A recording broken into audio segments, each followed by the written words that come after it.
వస్తుంది. హాయ్ పిల్లలు, హాయ్ పిల్లలు. మనం ఇప్పుడు పూర్వగణిత భావనలో ఎక్కువ తక్కువ ఎక్కువ తక్కువ అనండి.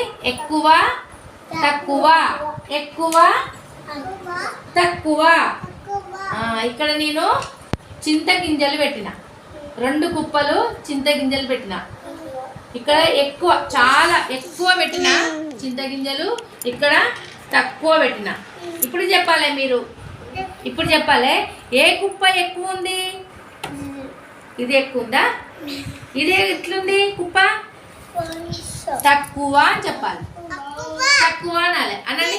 తక్కువ తక్కువ. ఇది తక్కువ. ఈ కుప్ప ఎక్కువ ఎక్కువ. ఈ కుప్ప తక్కువ.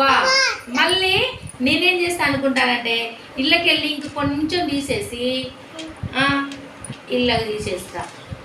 ఇలా తీసేసి ఇప్పుడు మళ్ళీ ఏ కుప్ప తక్కువ ఉంది? ఇది తక్కువ ఉంది కదా.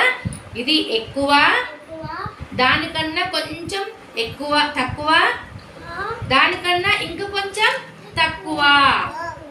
3 కుప్పలు పెట్టినా ఎక్కువ, తక్కువ, దాని కొంచెం, ఇంక కొంచెం తక్కువ.